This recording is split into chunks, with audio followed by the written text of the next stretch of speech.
메디칼 타임즈가 메타 TV를 통해 이슈를 진단합니다. 저희가 이미 한 차례 코로나19 바이러스에 대해 짚어봤지만 전 세계적으로 확진자와 사망자가 늘면서 상황은 더욱 악화되고 있는데요. 그만큼 수많은 정보들이 쏟아지고 있지만 실제로 필요한 정보의 양은 한정적인 것이 사실입니다. 이에 따라 고려대학과대학 교수이자 대한의사협회 과학검증위원장인 최지욱 교수를 모시고 실체적인 정보를 들어보겠습니다.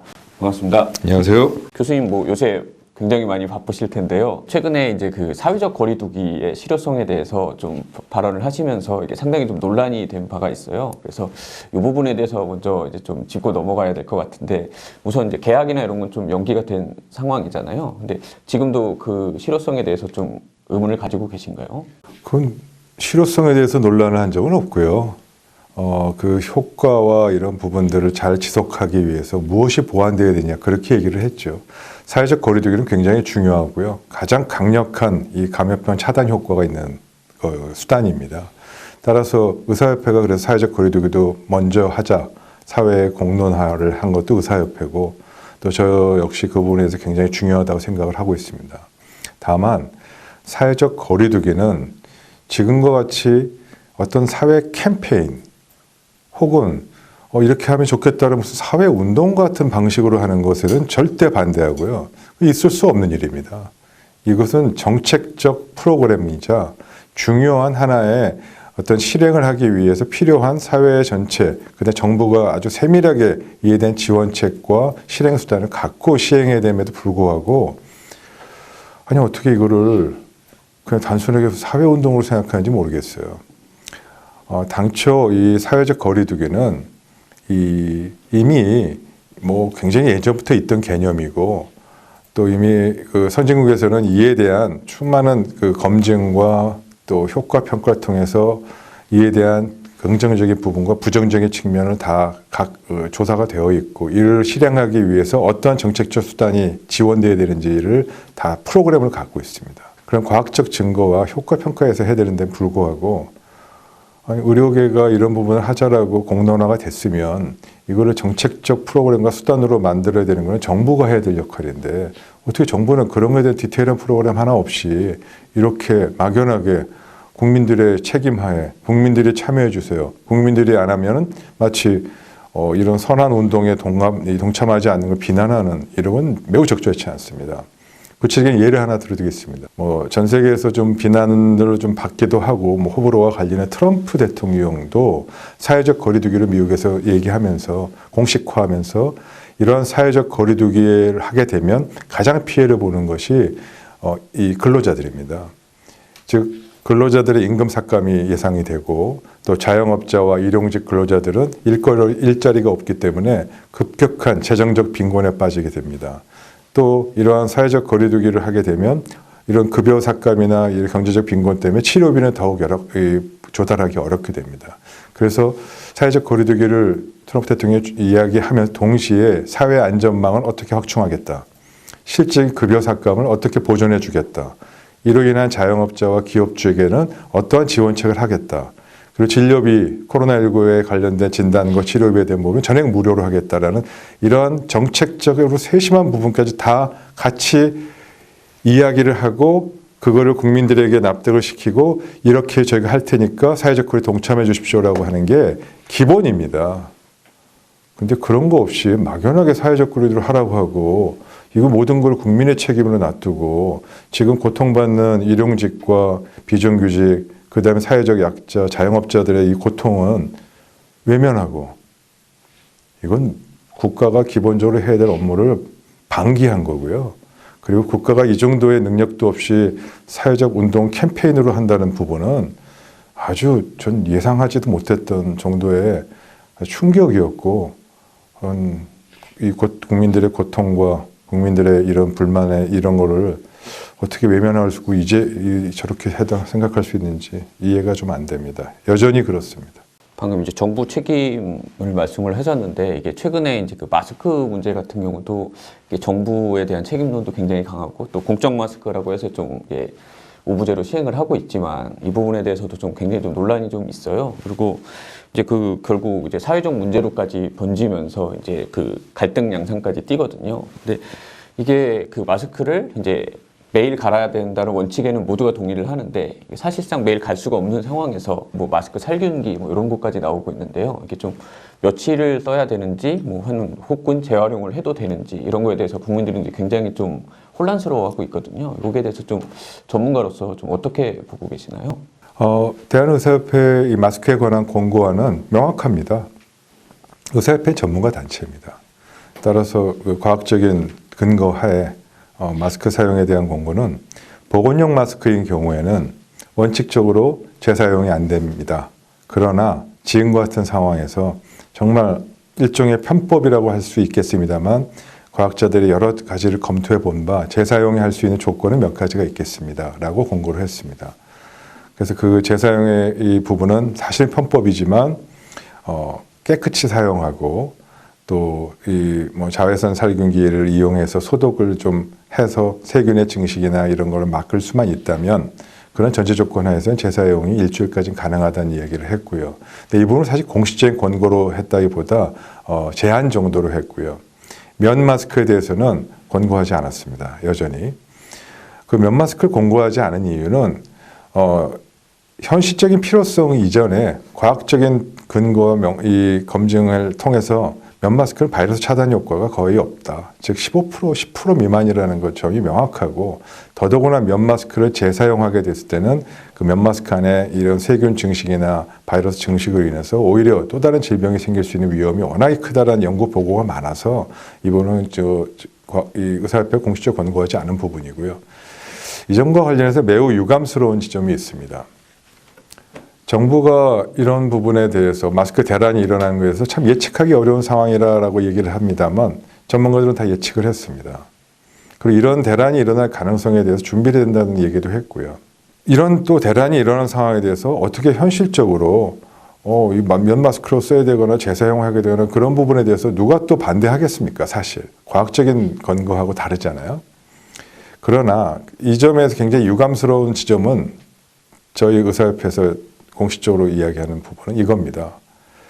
과학적 근거와 사회적 합의에 의해서 결정 내려야 될 부분을 구분하지 않고 즉 현실적으로 어쩔 수 없는 부분에 대해서 이런 부분에 대해서는 정치가가 행정하는 사람이 사고하고 국민들에게 설득을 구해야 되는데 이러한 부분을 과학자, 전문가들에게 이러한 부분을 써도 된다라는 식의 입장을 표명하게 하는 그런 부분이 잘못됐다는 겁니다. 다시 한번 말씀드린다면 식약처, 질병관리본부는 국가기관 중에서도 전문가 단체입니다. 전문가는 전문가 단체로서의 견해와 입장을 명확히 밝혀야 되는 부분이고요. 그러한 부분들이 중요함에도 불구하고 신뢰가 쌓이는 게 가장 중요하지 않겠습니까? 그런데 그런 식약처나 질병관리본부장에게 행정적으로 이 부분이 필요하니까 압박을 해서 본인들의 전문가적인 견해와 판단을 수정하게끔 만들고 즉 면 마스크는 전혀 소용없다고 얘기한 부분이 한 달 전인데 면 마스크는 이제 쓰라고 얘기하는 그렇게 바꾸면은 전문가를 누가 신뢰하겠습니까? 전문가 단체의 신뢰성을 스스로 깨먹는 스스로 훼손시키는 이러한 입장을 강요했다는 것이 굉장히 큰 문제점이고요. 이 부분에서 아까도 말씀드렸지만 국민 다 이해할 수 있습니다. 정말 예측하기 어려운 상황이고 어떡하겠습니까? 그러면 이 점에 대해서는 행정적인 판단이 좀 미스가 있었다거나 여러 가지 사회적으로 이 부분을 감당할 수 없는 부분이었다는 점을 국민들에게 솔직히 얘기하고 이 부분은 사과하고 해야 될 부분은 전문가가 아니라 행정가고 정부 책임자지 이러한 부분을 과학적인 견해를 입장을 밝혀야 되는 그런 질병관리본부나 식약처 그리고 의사협회 이 부분을 강요하는 것은 매우 적절치 못하고 사회의 근간을 흔드는 그런 행위라고 보입니다. 마스크만큼 또 이제 또 한창 이제 갈등을 빚거나 또 논란이 되고 있는 부분이 이제 그 해열 진통제 부분이에요. 이게 굉장히 그 어떤 걸 먹어야 되느냐 이거에 대해서 굉장히 좀 많은 의견들이 오가다가 그래도 어제였나요? 그 세계보건기구에서 타이레놀을 먹어라라고 이렇게 권고를 했는데요. 이게 실제적으로 의학적으로 아직까지 명확한 근거들은 좀 없는 것 같은데 좀 전문가로서 어떻게 좀 보고 계신가요? 정말 타이레놀만 딱 먹어야 되는 건가요? 결론적으로 말씀드리면 WHO의 권고를 받아들이시는 게 좋다고 저희는 권고합니다. 자, 그 이유를 말씀드리도록 하겠습니다. 지금 말씀하신 대로 그 이부브로펜이 이 코로나19 감염을 더 악화시키거나 혹은 상황을 좀 더 나쁘게 만들 수 있다는 보고나 이에 대한 과학적 근거는 아직 명확하게 밝혀지지 않았습니다. 그러나 그럼에도 불구하고 그런 이부브로펜이 안 좋은 영향을 끼칠 수 있다는 사례들은 계속적으로 보고되고 있고 또 그러한 사례들을 보기에 아직은 명백하게 과학적인 증거나 이 레퍼런스가 부족하지만 이부브로펜은 워낙에 이 사람들이 많이 먹는 거고요. 그리고 사실은 뭐 많은 나라에서 대부분 뭐 의사 처방 없이도 구할 수 있는 부분도 많아서 이런 부분이 혹시라도 나중에 진짜 이부브로펜이 정말 문제가 있었구나라는 걸 알게 되면 그때 가서 고치기엔 너무 어렵지 않습니까? 그래서 사전 예방적 차원에서 아직 명확하게 입증은 안 됐다 하더라도 사전 예방적 차원에서 경고와 워닝을 한 것이라고 보시면 되고요. 이런 감염병 예방에 있어서는 치료는 명백히 다르다는 점을 다시 한번 강조드립니다.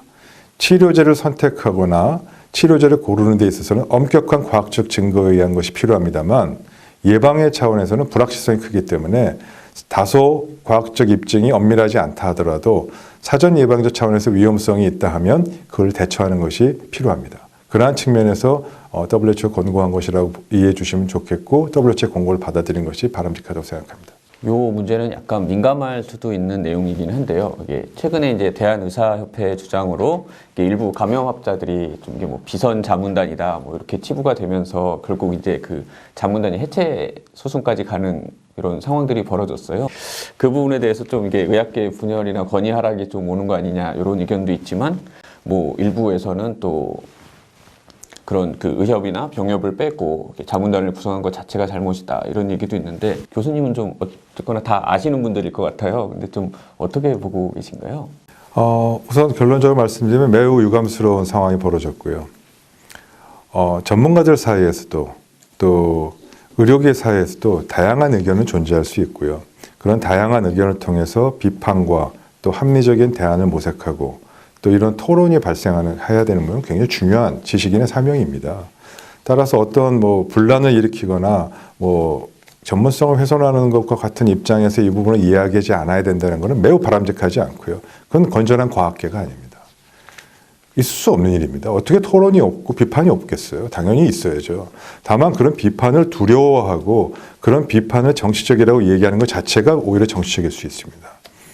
우선 한 가지 말씀드리면 의사협회에서 다소 표현하는데 문제점이 있었던 거는 저도 좀 인식하고 있습니다만 지금까지 1월 20일 코로나19의 첫 환자가 나온 이후에 지금까지도 아직까지도 정부와 의사협회 간의 공식적인 전문가 채널, 소통 창구가 정확하게 마련되지 않았습니다.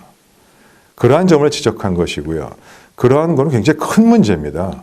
의사협회는 아시다시피 대한의학회가 있고 대한의학회 산하에 전문학회가 다 있습니다. 이런 공식적인 단체와의 논의가 이루어지지 않고 일부 몇몇 교수들과 전문가들만의 의견을 받아서 정부 정책이 반영되는 점을 지적한 것이고요. 그 점을 아마 표현하는 과정에서 비선이다 이런 식으로 표현한 것은 좀 언론에서 여러 가지 좀 책임도 있다고 봅니다. 물론 뭐 그런 부분들에 대한 논란이 있을 수는 있습니다만 근본적인 거는 그러한 정책 결정 과정, 의사소통 결정 과정의 문제점을 지적한 것에 초점을 맞추셔야지 이런 것에 뭐 의료계가 서로 간에 논란이 있겠다, 뭐 비선 자문이 있겠다, 뭐 정치적인 거로 뭐 분란이 있으면 곤란하지 않냐라는 측면의 언급은 전 바람직하지 않다고 보고요. 오히려 그럴수록 더 많은 논의를 해야 되고 오히려 그럴수록 투명하게 이런 부분들을 디스커스를 통해서 합리적인 결론을 도출하는 게 저는 바람직하다고 봅니다. 숨긴다고 될 일이겠습니까? 방금 이제 또 이제 정치적인 어떤 부분들을 또 얘기를 하셨는데 이 부분도 사회적으로 많은 논란이 있는 부분이기도 합니다. 바로 그 중국발 입국 금지 조치인데요. 지금 의사협회도 계속해서 강조를 하고 있고 최근에 이제 대한감염학회도 당연히 필요하다 이런 입장을 좀 전했어요. 근데 이런 부분들이 이제 일부 감염학자들은 그럴 필요도 없다라는 이제 또 입장을 아직도 견지를 하고 있는데 이 부분에 대해서 좀 교수님은 어떻게 보고 계신가요? 네, 뭐 다양한 견해가 있을 수 있겠습니다. 뭐 상황에 따라서 그 바라보는 시각이 좀 다를 수 있겠죠. 그러나 이 점은 분명히 말씀드리고 싶어요. 현재 시점에서의 중국 입국 제한에 대한 논의하고 2달 전 시점에서의 입국 제한에 대한 부분은 분명히 의미가 다르고요. 공중보건학적 견해도 다릅니다. 자, 2달 전 상황으로 돌아가 보도록 하겠습니다. 그 당시에 입국 제한은 입국 제한이 논의가 됐던 것은 모든 환자의 시작은 중국으로부터 경유하는 한국인이든 내국인이든 외국인이든 거기서부터 시작되는 거고요. 거기서 그 환자를 제대로만 통제가 된다면 국내에서의 아예 환자는 유입이 안 되니까 차단이 가능하기 때문에 입국 제한의 문제가 굉장히 중요한 이슈였습니다. 자, 그다음 그러한 상황에서 논의가 됐던 부분이 WHO가 입국 제한이나 이런 통행 금지를 하면 안 된다라는 이유가 하나 있었고요. 또 그 이유의 근거로는 차별이 있거나 환자를 보내서 차별이 있거나 이런 부분과 인권의 문제를 이야기하면서 실질적인 실효성이 없다. 이런 이야기를 근거하고 입국 제한을 반대하는 이야기들이 있었습니다. 그리고 또 반대편에 의사협회나 이런 많은 대부분의 의료계 단체에서는 아니 해외 유입 감염병인데 말 그대로 해외 유입 감염병, 해외 유입을 차단을 막으면 될 일을 왜 이렇게 문제를 복잡하게 만드냐? 단순한 이야기입니다.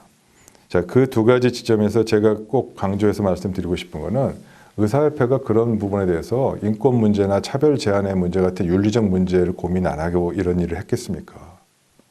전혀 그렇지 않습니다. 착각하고 있는 부분들이 있습니다. 첫째, 제가 예를 하나 들어드릴까요? 응급실에서 환자를 보는 데 있어서 국회의원이라고 특권을 줘야 됩니까? 순서를 바꿔야 됩니까? 응급실에서 환자를 보는데 돈이 많은 사람이라고 더 많은 치료를 해줘야 되고 순서를 바꿔서 새치게 해도 됩니까? 중국인이라고 환자를 보면 안 됩니까? 전혀 그렇지 않습니다. 지금 모든 환자는 공평하게 치료를 받아야 되고 진료에 대한 기회도 공평하게 주고 있는 게 지금의 우리 현실입니다. 인권에 대한 문제, 차별 제한의 문제는 의과대학 학생들도 교육받는 거고요. 그런 의학 윤리에 대한 건 기본적인 상식입니다. 그럼에도 불구하고 이러한 코로나19와 같은 공중보건 위기 상황에서는 환자분들에게 양해를 구하고 들어오지 마십시오. 저기 선별진료소 가서 저기서 잠깐 대기하시고 환자이시면 격리가 잠깐 여기 계셔야 됩니다고 불편함을 양해를 구하고 협조를 구합니다. 왜? 병원으로부터 유입을 차단하기 위해서. 이게 바로 공중보건에서의 입국 제한의 문제와 병원에서 입국 제한의 문제는 동일한 겁니다. 그런 상황에서 말씀을 드린 건데 이거를 마치 뭐 인권이 마치 모르고 또 그런 아까 말한 대로 차별 제한과 같은 이런 이데올로기성으로 얘기하는 것 자체가 의학 윤리를 너무 모르는 거고요. 그리고 그것 자체가 정치적인 프레임이에요. 한 가지 더 말씀드리면 WHO가 그렇게 이야기한 것은 과거 에볼라 사태 때 아프리카 국가에서 발생한 이 사건 때문에 그렇습니다. 아프리카 국가에서 에볼라가 발생하면서 지역 주민, 종족 간에 이 마을 간에 전쟁과 같은 수준으로 학살이 일어났고요. 아, 너 왜 감염병 환자 같은 그 마을에 감염병이 돌고 있는데 너 우리 마을에 왜 왔어? 하고 차단하고 그러면서 생긴 무수히 많은 인권유린 사례가 있었습니다. WHO는 기본적으로 선진국이 아니라 개도국 혹은 중소득 국가, 저소득 국가에서의 이런 상황을 초점을 맞춰서 모든 기준을 내게 돼 있고요. 그러한 측면에서 이런 부분을 강조한 것이지 기본적으로 민주화 사회고 기본적으로 이 자유민주주의 사회국가인 선진국에서 이런 부분을 적용하는 것 자체가 넌센스고요. WHO의 기준을 맹목적으로 이렇게 받아들이는 그건 말이 안 돼요. 우리나라 WHO 이 속된 말로 WHO의 기준에서 졸업한 지 30년이 돼갔는데 WHO가 무슨 상국입니까? WHO의 말이면 모든 걸 다 들어야 됩니까? 이해할 수 없는 발언이고요. 이해할 수 없는 생각이고요. 그런 자체, 인권 차별 제한을 논의하는 것 자체가 의학윤리의 기본적인 것도 모르는 그건 정치적 프레임에 불과합니다. 의사협회는 더 이상 중국 입국 제한과 같은 이야기를 공식적으로 더 의미 없다고 얘기 안 한 지 한 달도 더 됐어요. 왜? 이미 포기했으니까. 그리고 국내에서의 감염 환자 전파 차단이 더 중요하기 때문에 그 부분에 대한 거를 우선순위에 두고 이제 관심 없습니다. 정치적으로 여야가 이 문제 갖고 논쟁을 하고 부분은 그 둘이 알아서 할 일이고요. 공중보건학자로서 의료계에서는 이 부분 더 이상 관심 없습니다. 더 이상 논쟁할 필요도 없다고 생각합니다.